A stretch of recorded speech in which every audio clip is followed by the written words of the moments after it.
Are you a solopreneur looking to 2 times your revenue to fund your lifestyle and give back? Well, this podcast is for you. We bring you inspirational guests sharing actionable tips to solve many of the struggles you face each and every day.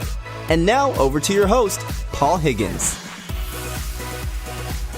Hello to the Build, Live, Give podcast. If you're a first-time listener, welcome. And if you enjoy it, please subscribe. If you're a regular listener, thanks for your support. Love to get your feedback at paul@buildlivegive.com.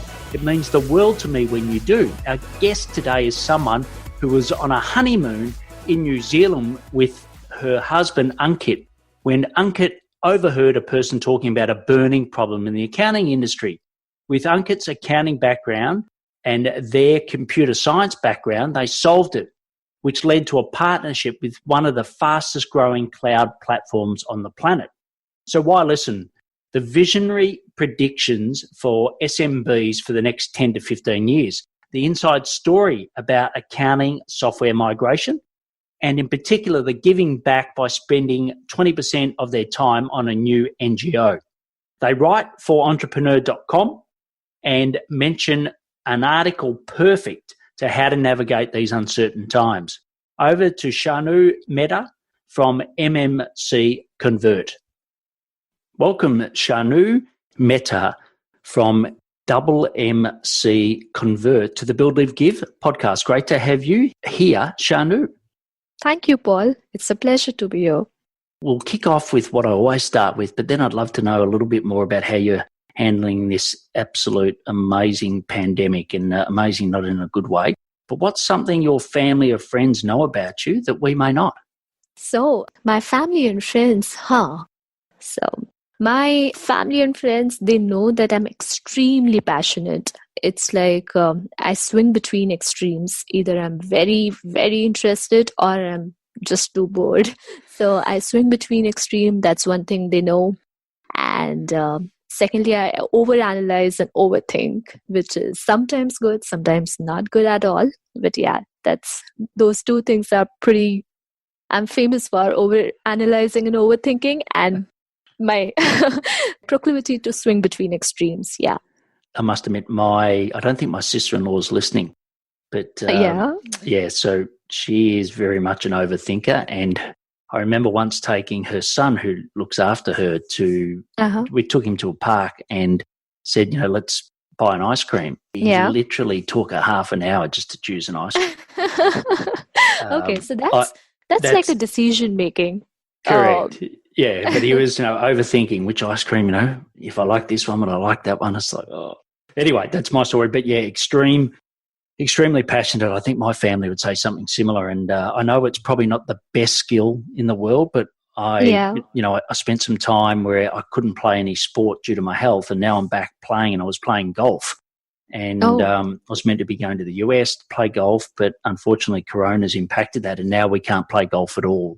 Well, yes. Where I live, my province, we can't. Yeah. But other areas can. So, look, it's a first world problem. But, for you, what's been the impact for you living through COVID-19, in particular living in India? So in India, I think you might be aware, it's one of the countries where the explosion could have been really disastrous because of the population we have. So luckily, our Prime Minister, he very promptly announced a complete lockdown of 21 days where we are not allowed to step out. There is a proper curfew state, and all the borders, the interstate borders and the intercity borders are locked. But the business has been affected badly. There are a lot of laborers here which, they want to migrate to their hometown and they're not being able to do that. So in a general scenario, the economy has taken a hit, but I think it's world over. And right now, saving lives, fighting this pandemic in a more efficient way, I think that should be the priority. It would be very selfish to think right now for your individual businesses, for your individual lives, because it's like a world over thing. But yeah, in terms of particularly where I live, it is pretty controlled here. There are somehow 200 cases in our city, and the population of the city is over 3.5 million. So yeah, it is still in the stage of control. We have not lost control, and I hope we do not in the near future. Yeah, and people, I think you said you're not at phase 3 at the moment, is that right?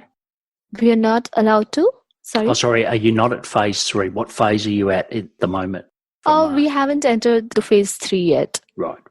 Yeah, well, So we're still in the phase 2. Yeah, we're in phase 3, and look, we're very fortunate. We're a big island, so I think that makes it easier for us to control. And unfortunately, most of the cases came from a cruise ship that came into Australia. Was it that princess? Yeah, Diamond Ruby Princess. Yeah, Ruby Princess. So okay. between that and backpackers and people that have flown in, that's where most of the cases are. But the other day, we're in phase 3, so only 4 reasons you can leave home, lockdown, and they went and searched 391 homes, and there was 99 people that weren't in lockdown that were meant to be. Oh. So that's, I think for us, it's fairly well controlled, but unfortunately there's still some people not doing the right thing by What everybody. I read was somewhere that Australia was one of the first country to stop the flights coming from China. And I think that was a pretty wise decision. And I think that happened quite early on in January, is it? I think it was February from memory, but I can't remember the exact dates. But yeah, I think New Zealand handled it much better than we did, and we sort of learnt from them. So they were, one of the most progressive. But I was sort of watching here, and I was listening to lots of podcasts, and I could just see in particular, most of my clients in the US. And have you got many clients in the US?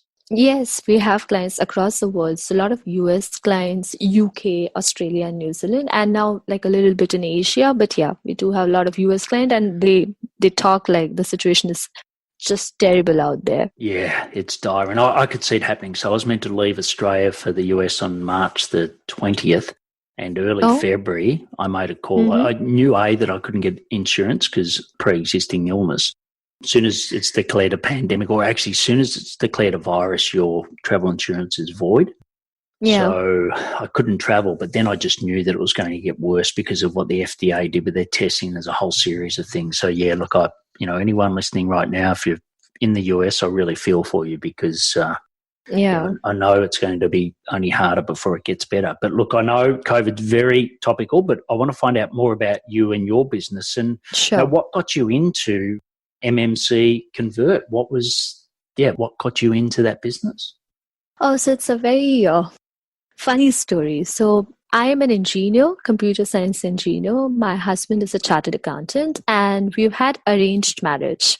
And it's like when Ankit was, trying to figure out, like he was getting suggestion from his parents who to marry. He was very clear that I don't want to marry a chartered accountant because I don't want to end up working like together. So then what happened was we got married. He thought like I'm an engineer. So obviously there's no way both of us are working together, starting a company or something like that. But then we went to New Zealand for our honeymoon, and we went to this city called Hawke's Bay, and we were on a cable ride, and we could hear a man who was into that cable car with us, and he was like getting anxious, talking on phone with maybe his company people. And he was trying to solve a problem. And Ankit, being an accountant, he just was, he was eavesdropping actually, but he just got curious. And he asked the guy later on that, hey, I happen to be an accountant, and what you were talking, I could understand a bit. And he solved that particular accounting glitch. And I've been an engineer. I told him that this is how technically it could be implemented. So it was just a 2-minute conversation, but we helped him solve a problem. And this guy, Caller's guy, told them that this could be worked out. And luckily the solution worked. And that guy was Rod Drury, the founder of Xero. Really? And I think Hawke's Bay happens to be his hometown. He used to live there like 10 years ago. And then he offered us, like, why don't you join us? Why don't we do something together? And it's like, yeah, sure. We are not it's our honeymoon we are on it. But yeah, surely we can look into it, that what can we offer? And then he suggested that Xero was growing that time. It was like in 2011. That was like probably the second or third annual shareholder meeting where he has invited us to talk a little bit more about what can be done. Yeah, then he said that when people are wanting to come to Xero, they want to bring the historical data from whichever platform they are coming from. So we want somebody to help us in that. And then, that's how it started. We started our conversion company, the migration company, where we bring data from any accounting platform to other accounting platforms.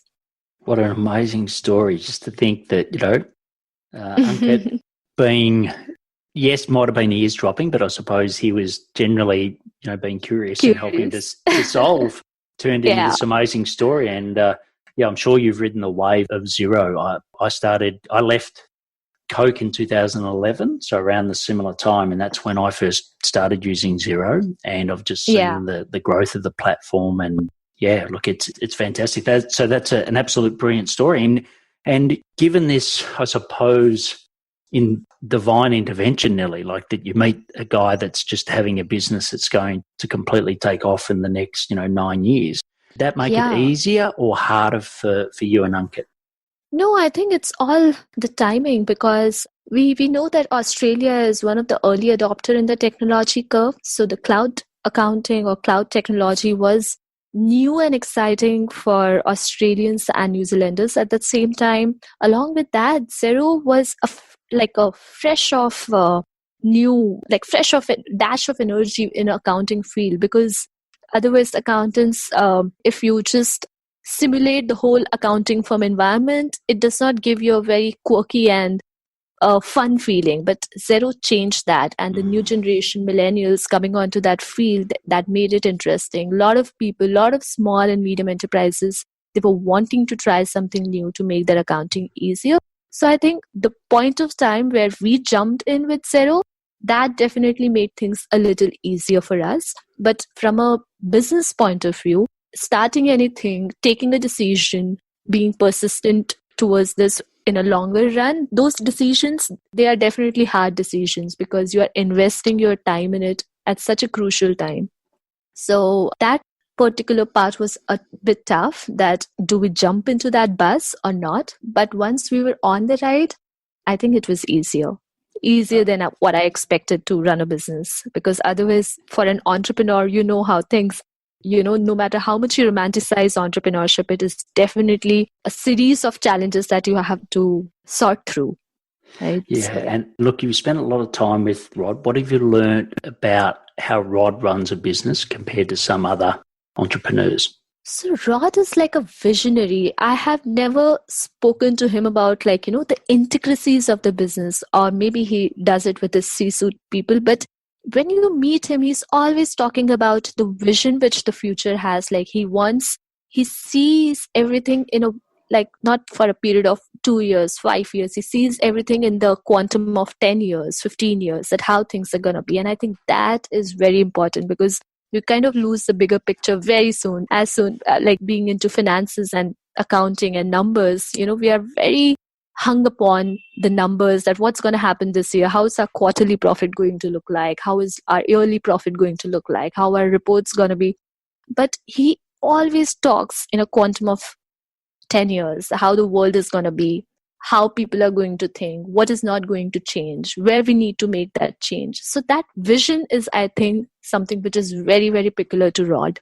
Right, and a lot of people listening now are service-based businesses. Has he given you a perspective on where he sees, like for me, I made the shift from corporate to running my own business from home in 2011, and I'm assuming, this current period, a lot of people are working from home where they used to work in the office. Yeah. How's he see that changing? Is his forecast of small businesses, people running their own consultancies, is going to increase, stay the same? I'd love to get your perspective on that. See, I think this whole COVID phase, it has made everyone realize that how things are so temporary and transient. Mm-hmm. I think nobody is going to come out of this situation as the same person they were. It has made us consider all those hookups, those all have hang-ups, that how can this be taken care online, how to make our team very lean. So a lot of people have learned in these lockdown period that how to make the team lean, how to touch base, how to keep the business low touch instead of high touch.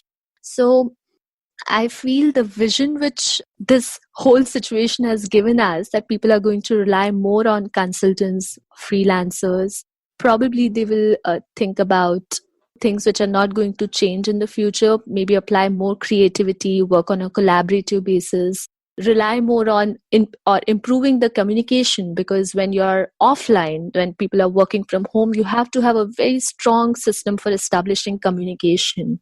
So all these three things, creativity, collaboration, and communication, all these three spheres are going to be very prominent after this phase. So yeah, that's what I feel, that Yeah, look, people I are think going that's to the team I think area. that's a great insight. And I suppose for me personally, I sort of had there's a lot of people that have lost their lives. I'm not making this as a trivial statement, but I sort of had my corona back in Yeah. 2016. You know, I left corporate because of my health.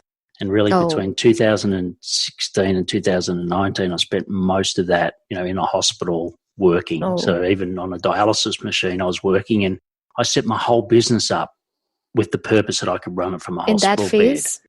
Yeah. So, you know, especially wow. like 2018, 2019, most of it was spent there. And so for me, I feel guilty, to be honest, at times, because this is just the norm for me. You know, other than I can't really leave my house, like work is no different to me. I've got clients all over the world. I've got a team based all over the world. And for me, it's just, this is business as usual. But I must admit, a lot of my friends, I had a Zoom call the other night with them to bring them all together. And they were they'd never even heard of a video conferencing Zoom or even thought of the platform. But now, you know, we're going to do those each week. You've got no choice. You have to go lean. Like, you have to work it through that way. Yeah. And, you know, like I ran an outsourcing business out of the Philippines, which is all about that lean model. So, yeah, I know for me personally that it's been such an awesome change to spend more time with my family, to do the things I really love to do from home. So I'm hoping that, you know, the silver lining out of this, to your point, will be that. And look, you know, we'll sort of go into the build section now. So around the data migration, I know a lot of clients, and I've been the same when luckily I got on the Xero, so I haven't had to migrate, but a lot of my clients have. What do you sort of know about data migration that many others don't? Okay. So basically, it's like a very famous saying that change is universal. You cannot stop the process of change. People will change, things change, situation change, business change, times, spheres, zones, everything, it's very transient. And change is very scary. So when people are often they come across a situation where they have to change, they resist it. So we live in the world where there's so many amazing technologies coming up every 18 months. I guess that's Moore's law. And cloud technology was one of that. There are so many amazing accounting products and suites which are coming up every year. And because the businesses are so different, every business needs a different set of technology enablement. So when people decide they want to switch from one particular solution to other, one thing scares them that, because it is accounting and financial data, it's the most crucial data for your business in terms of compliances, in terms of you want to have your hand on them. So when they want to make that switch, it is very, very crucial that you bring across all the historical data along with you. So I think a lot of people, they feel that it could be an easy process of just importing the data from one system and dumping into another. But if they try that, they'll know that it will be a very, very messy situation, because whole accounting system is based on journal. One entry, one particular debit or credit goes off and your entire trial balance is off. So it is a very methodological process. You have to bring in accounts. Then in the second step, you bring all the contacts of the business. In the third step, you bring all the transactions. In the fourth step, you reconcile everything. In the fifth step, you do a quality analysis. So it's a very methodological process. And when it's done, people get surprised that the change was so smooth that whatever they were doing onto their accounting software or any financial software the previous day, they are able to smoothly do it on the next system. So I think that's what I feel, that if, we are living in the digital time. So if anything has been fed digitally once, it does not have to be manually repeated.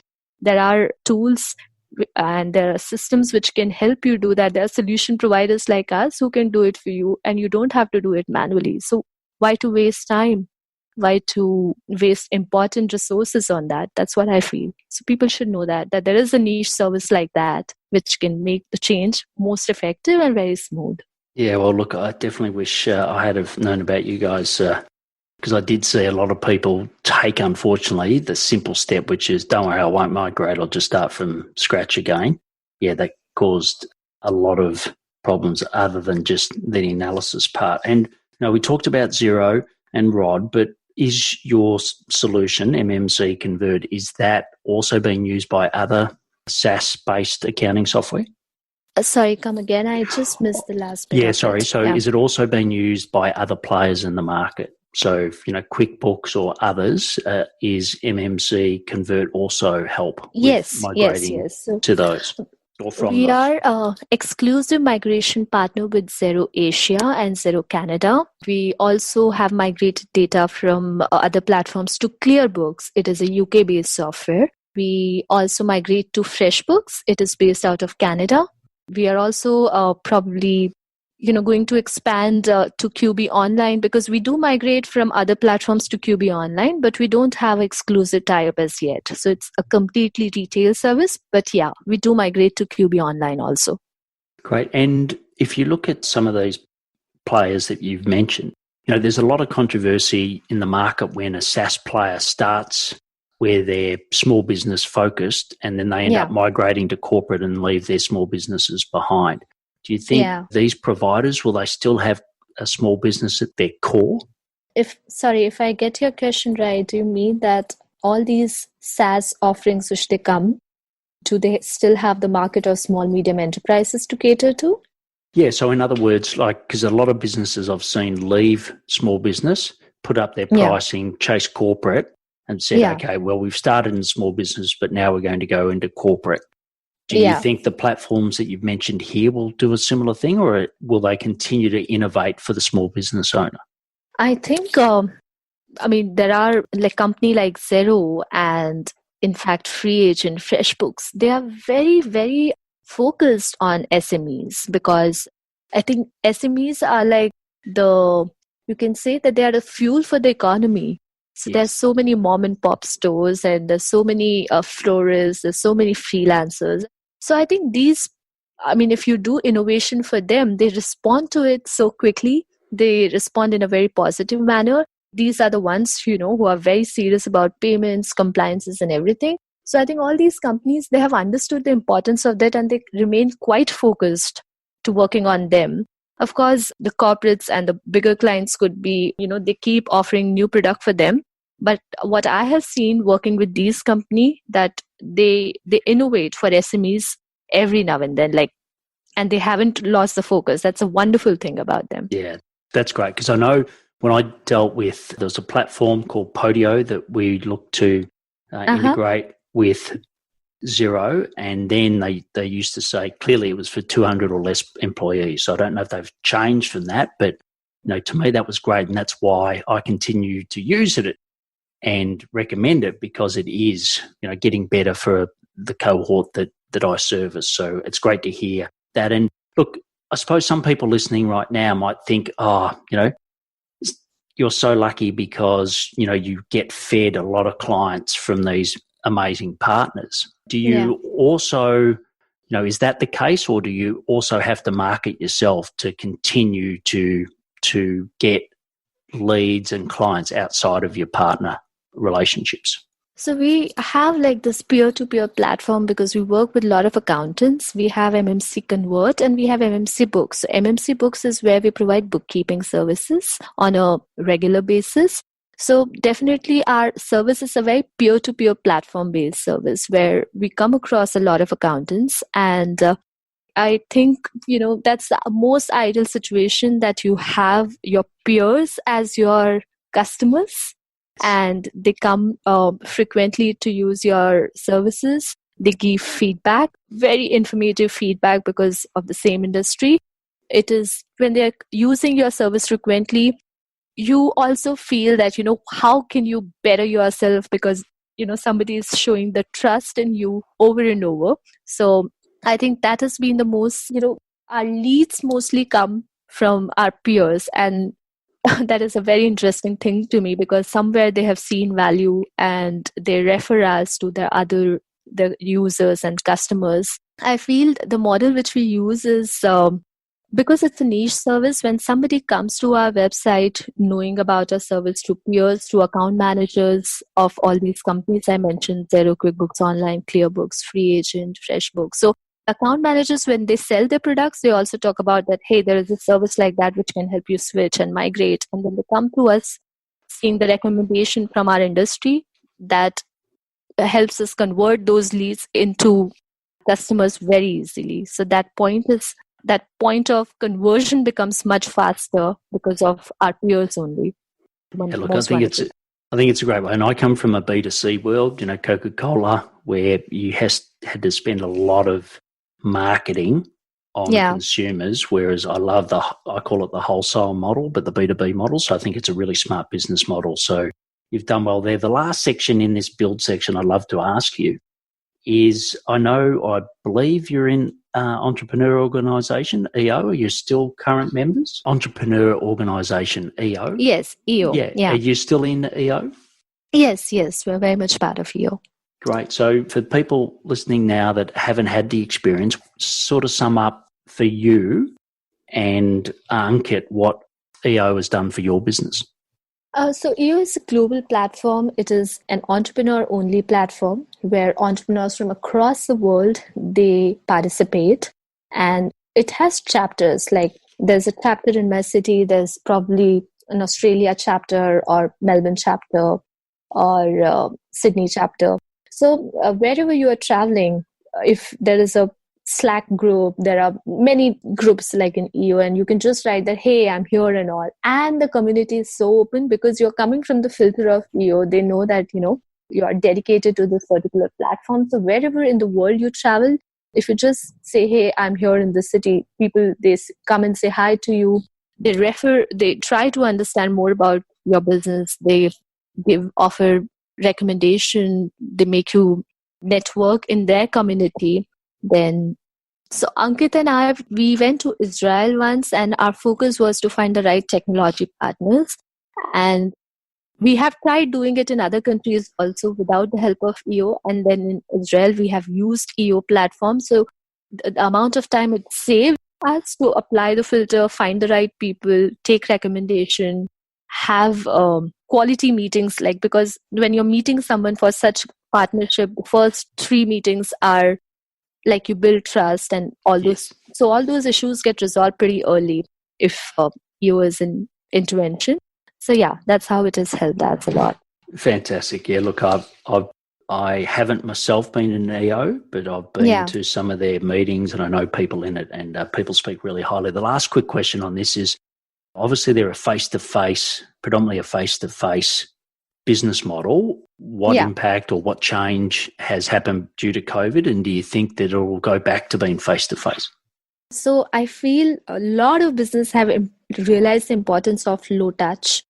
And it is very difficult once you become lean and once you become a builder and not just a brander, and that what are the things which are, nobody has an excuse, because now this situation has been going on for almost 2 months. So employees have learned how to work from home effectively. All the teams have known the importance, that how important it is to keep the business floating in such times, shed off or outshed those things which are not necessary, not give excuses of being there in presence. So I think this whole situation has made us realize a lot of those points. And I feel that people have innovated a lot in this phase. And once you innovate and once you get the taste of innovation, it is very, very difficult to go back. So the face-to-face thing, because it is very human for us to meet people and to see those expression on their face, to sell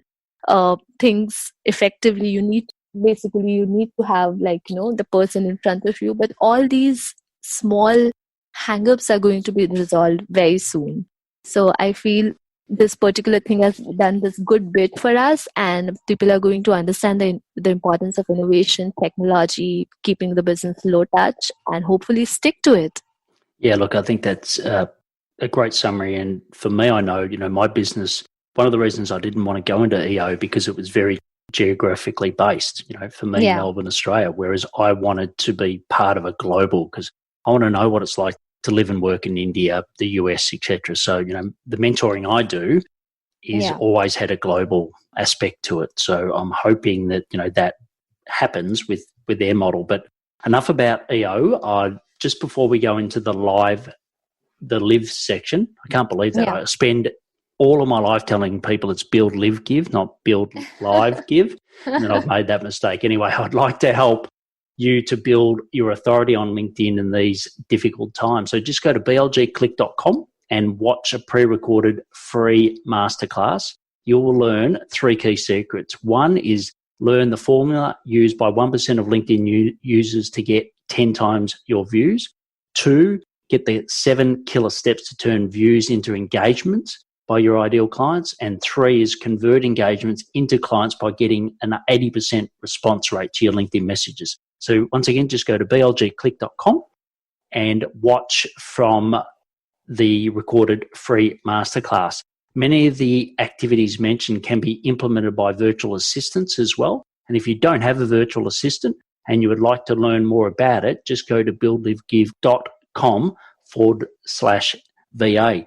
So the next section is the live section, not the live section, but the live section. So tell us about some of the daily habits that really help you be successful. Okay, so one important thing which I do is meditate as soon as I wake up. So the first few minutes, I am off phones. I am off any human contact also. I am just spending time with myself. So I meditate for 10 minutes. I do we call it pranayam. So basically you cleanse your breath. You kind of feel every moment of those 10 minutes and you do some sort of breathing exercises. So that's what I do. I feel that's one thing which calms your mind like nothing else can. It settles you, it centers you, and then you have the whole day ahead. I'm a vegan, so I keep my diet all green. I kind of always believe that, if you keep having average thoughts, you're going to have a very average life. So I make it a point to read some great minds of the world from across the globe and try to upgrade my thought process. I think it's just like a process. You have to have a experiential learning also. You just can't be reading stuff. You have to apply them in your life with a sense of purpose, with a sense of clarity. So the few daily habits would be meditation, eating clean, having upgrade of your thoughts to the way of meeting new people, reading new books, applying it, and everything should be done with a sense of purpose. That's what I do. Excellent. And I know we've spoken about Ankit quite a bit during this podcast, and I'm sure he's listening right now with a smile on his face. But what would you like to say to him for the support of working with him when he didn't really want to work with his partner? When he first was looking for someone to settle down with? It's a very funny thing. I keep telling him that in India, usually it's your father who settles a son, or maybe a mother who settles a son. You have a family business which you have to take forward too. But my husband has settled me. I started my business at the age of 22, and you know how people are at the age of 20. They want to do everything. I wanted to be everywhere. So my idea was that I will work for travel, like everything around my business should be related to traveling. So I think he was wise enough to center me at the right time. He was wise enough to catapult all my energy into one thing which is going to be a very wise decision in the longer run, and I would not regret. So he is the most important and most amazing part of this journey. That's what I think I would want to tell him through this amazing podcast. Yeah, well, if he wasn't smiling, I'm sure he's smiling a lot more now. So beautiful words. So the next section is the give section. So what's a charity or community that you're passionate about and why? Okay. So I feel the social dynamic of our country depends a lot on women, and the social situation of women in our country is getting better, but still not there. Only 17% of our GDP contribution comes from women. And most hard part is that I see a lot of women around me working very hard, but still the contribution is not being channelized. So that's why I'm working on financial literacy of these women. Women who are into the low income group, they are into some unorganized sectors, but through financial literacy, I'm trying to get the economic participation into the mainstream. So that's what I do. Whenever I dedicate 20% of my monthly time into this particular thing, I go to villages around my city and state, and I talk to all these women, tell them, take workshops on financial literacy, listen to what small business they are into, and help them innovate, give them a bit of technology enablement so that they can move forward. Look, that's very inspiring. And what's the NGO called? It's called Arthangani. Excellent. And we'll have how you can find out more about that in the show notes, like everything else that has been mentioned here. So the last section is the action section, and I'll ask you some questions and get some rapid fire responses. So what are your top 3 personal effectiveness tips? Organize your desk. Second is, don't look at the phone for first 15 minutes of your day. Organize your thoughts. And the third thing will be, before a meeting, no matter how easy the meeting is, it could be with anybody in your team, but organize, always have those 2 actions which you are supposed to get out of those meetings and focus on them. Excellent. And what technology, other than your own product, obviously, MMC Convert, but what technology couldn't you really run your business without? Cloud technology. And any particular, so if you look at the moment, a lot of teams collaborating. I know you've got a team of, 54 people, etc. What do you use for that collaboration platform? We use Xero for our own accounting. We use Google Duo and Zoom for our meetings nowadays. And everything, like we have a ERP software where we divide all the work. And then there are some receipt capturing app which we use for a lot of our businesses. So it's like artificial intelligence coupled with OCR and custom engine. So these are the main technology which we use for our businesses. Great. And what's the name of the receipt capture that you use? So we have created our own app. It's called MMC Bot. Okay, great. And that's available for everyone listening to use? Yes. So we used to use it for only our clients, our bookkeeping clients, but we are going to launch them in the next 1 month for everyone.